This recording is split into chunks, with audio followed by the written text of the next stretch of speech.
Lighter the colour, the better those countries treat journalists. The dark areas in North Africa, the Middle East and parts of East Asia are the worst. There has been a deep and disturbing decline in respect for media freedom. The many reasons for this decline in freedom of information include the increasingly authoritarian tendencies of governments in countries such as Turkey and Egypt, tighter government control of state-owned media, even in some European countries such as Poland, and security situations that have become more and more fraught in Libya and Burundi, for example, and that are completely disastrous, as in Yemen.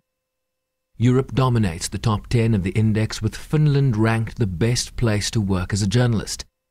South Africa is the fourth best in Africa at 39 on the list, while North Korea and fellow African country Eritrea have the ignominious honour of being the worst place for journalists on the planet. Namibia was Africa's best-ranked country at the 17th place. Its constitution guarantees media freedom, its journalists are safe, its media landscape is diverse, and no restrictions are placed on the internet. Political instability in Burundi and South Sudan has also seen their rankings plummet on this year's index. In Africa, the biggest deterioration was seen in South Sudan, which fell 15 places. In this country, torn by civil war since 2013, journalists fell victim to the conflict violence and a campaign of intimidation by the authorities. Countries with political crisis fell in the ranking, like Republic of Congo, Uganda, Djibouti, where the presidential desire to hold on power led to violence and censorship. World Press Freedom Day was proclaimed by the UN General Assembly in 1993, and this year also marks the 25th anniversary of the Windhoek Declaration on the importance of a free press.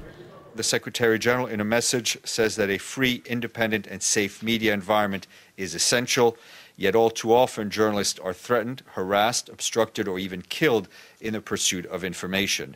Many languish in detention, some in appalling conditions, for shedding light on government failures, corporate malfeasance and societal problems.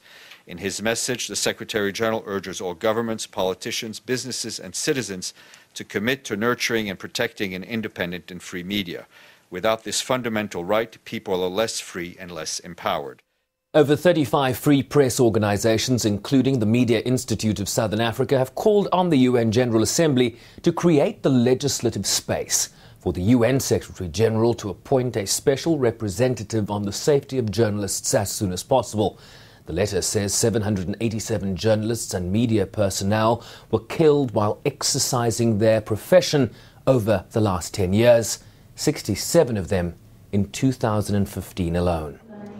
Ban Ki-moon's office says he's aware of the request. The Secretary-General's position on press freedom is clear, as I've just read out, on the issue of impunity, that those who harass, kill and torture journalists need to face justice. There are already a number of mechanisms in place in different parts of the system, whether it's the human rights mechanisms or UNESCO, that are there to help protect journalists. But as I said, we'll see where the discussions go in the General Assembly. While not a conflict hotspot, Ethiopia ranks a lowly 142 on the Press Freedom Index. Following the 2005 election, that the government started to blame the media for conspiring with the opposition parties to overthrow the constitution.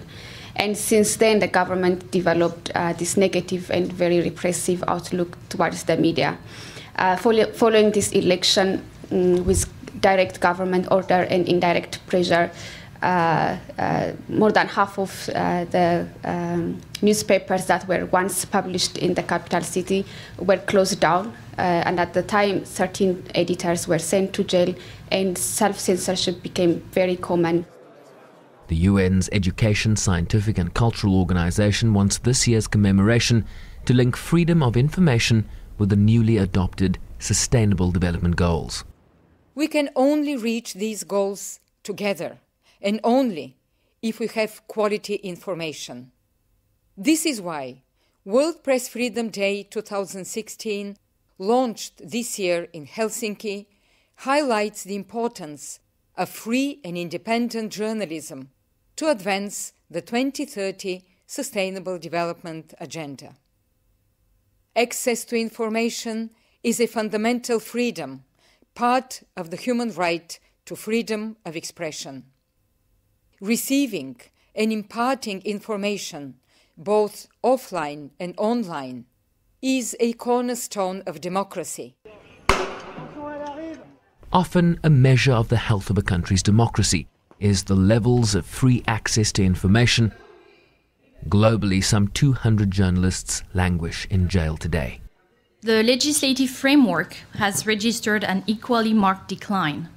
Many laws have been adopted penalizing journalists on such spurious charges as insulting the president, blasphemy, or supporting terrorism. Growing self-censorship is a knock-on effect on this alarming situation. This is an indicative of a climate of fear and tension combined with increasing control over newsroom by government and private sector interests. Every continent has seen its score decline. The state of a country, any country, anywhere, can often be measured by how it treats its journalists. Sherwin Bryce-Pease, SABC News.